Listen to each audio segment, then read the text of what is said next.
लुहार की मनमानी, बीरबल की चतुराई। दिल्ली का एक नागरिक बड़ा सूम था। वह अपने परिश्रम और कृपणता के कारण रत्नों का एक बड़ा कोष संग्रह किए हुए था। वह उन रत्नों को एक ऐसी साधारण संदूक में छिपाकर रखे हुए था कि जिससे देखने वाले को उसमें रत्न होने का भ्रम न हो सके। उसका घर भी साधारण गृहस्थों के समान कच्चा और टूटा फूटा हुआ था। भला ऐसे भग्न मकान में रत्न होने की कौन संभावना कर सकता था? दैवात एक दिन मध्य रात्रि में उसके घर में आग लगी।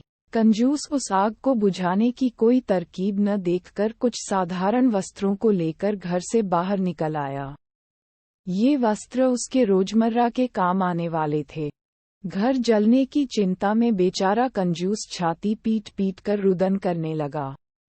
उसके रोने का शब्द सुन और आग की लपट देखकर उसके अड़ोस पड़ोस के बहुत से आदमी एकत्र हो गए। उन आदमियों में एक लोहार भी था। लोहार ने कंजूस को फटकारते हुए कहा, इस साधारण झोंपड़े के लिए तू इतना रुदन क्यों कर रहा है? इसमें तेरा कौन सा बड़ा नुकसान हो जाएगा? सूम बोला, भाई, तू झोंपड़ा जलता देखता है और मैं अपने रत्नों को जलते देख रहा हूँ। फिर तू ही बता कि क्यों कर न रोऊं। लोहार ने कहा, वह धन कहाँ और किस चीज में रखा हुआ है?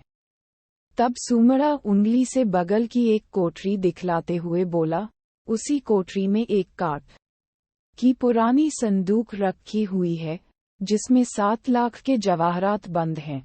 लोहार ने कहा, यदि मैं उन जवाहरातों को बाहर निकाल लाऊंगा, तो अपने मन मानी जवाहरात तुझे दूंगा और बाकी मैं लूंगा। सर्वस्व जाता देख कंजूस ने उसकी बात मान ली। लुहार अग्नि से बचने की तरकीब जानता था, इसलिए उस जलती हुई आग में साहस कर कूद पड़ा और कोठरी में पहुंचकर उस संदूक को बाहर निकाल लाया। इस प्रकार पिटारी को अपनी बगल में रखकर अग्निकांड देखने लगा। थोड़ी देर बाद जब अग्नि का वेग घट गया और लोगों के हृदय में शांति आई, तो पिटारी का मामला उपस्थित हुआ। जिस वक्त लोहार और कंजूस में ऐसी शर्तें तय की थी, उस समय लोहार ने एक और चालाकी की थी। उस जगह के 2 मनुष्यों को अपना गवाह बना लिया था। गवाहों के सामने ही वह पिटारी खोली गई। पिटारी खुलते ही जवाहरातों की चमक बाहर तक फैल गई। जैसे धन देखकर गवारों की दशा होती है, वही दशा लुहार की भी हुई। उस अमूल्य रत्नों की ढेरी को देखकर उसका मन फिर गया। उसने पिटारी का सारा धन तो आप ले लिया और उस खाली पिटारी को बेचारे कंजूस के हवाले किया। कंजूस लुहार की अनीति देखकर बहुत चकराया और गिड़गिड़ाकर उससे कहने लगा, भाई, आधा धन मुझे दो और बाकी आधा आप ले लो। इसमें मेरी राजी है।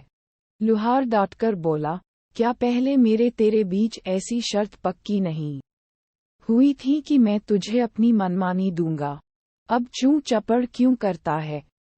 दोनों में वाद विवाद होते होते संपूर्ण रात्रि व्यतीत हो गई और सूर्योदय का समय आया। सूमड़े ने आधे रत्नों को पाने के लिए बहुतेरा प्रयास किया, परंतु लुहार उसकी एक भी सुनने को तैयार नहीं था। सूमड़े ने लाचार होकर बादशाह अकबर के पास अर्जी गुजारी। मामला पेचीदा देखकर बादशाह ने बीरबल को बुलाया और उनका सारा हाल सुनाकर उसे न्याय करने की आज्ञा दी। बादशाह की आज्ञा शिरोधार्य कर बीरबल ने उन दोनों से अलग अलग बयान लिया और उन बयानों को पृथक पृथक 2 कागजों पर लिखकर उस पर उनके हस्ताक्षर कराए। फिर उन दोनों से बारी बारी साक्षी लेकर प्रमाणित कराया कि उनका कहना बिल्कुल सत्य है और उन्हें मान्य है। तब बीरबल ने पहले पहल लुहार से पूछा, तुमको इसमें से क्या लेना मंजूर है? लोहार बोला, मेरी इच्छा जवाहरात लेने की है। बीरबल ने तुरंत निर्णय कर दिया, तू जवाहरात इस कंजूस को दे दे और स्वयं खाली पिटारी ले ले। यह निर्णय सुनकर लोहार ने शर्तनामे की तरफ इशारा किया। बीरबल बोला, तू पहले ही अपनी शर्तों में लिख चुका है कि मैं अपनी मनमानी दूंगा, तो तेरे मन में जवाहरात लेने का है। अतएव तेरी जबान से ही निर्णय हो गया। अब जवाहरातों को इसे देकर आप खाली पिटारी लेकर चला जा। इस प्रकार लुहार के हाथ खाली पिटारी लगी और कंजूस सानंद जवाहरातों को लेकर घर लौटा। लुहार की मनमानी उसे ही महंगी पड़ गई।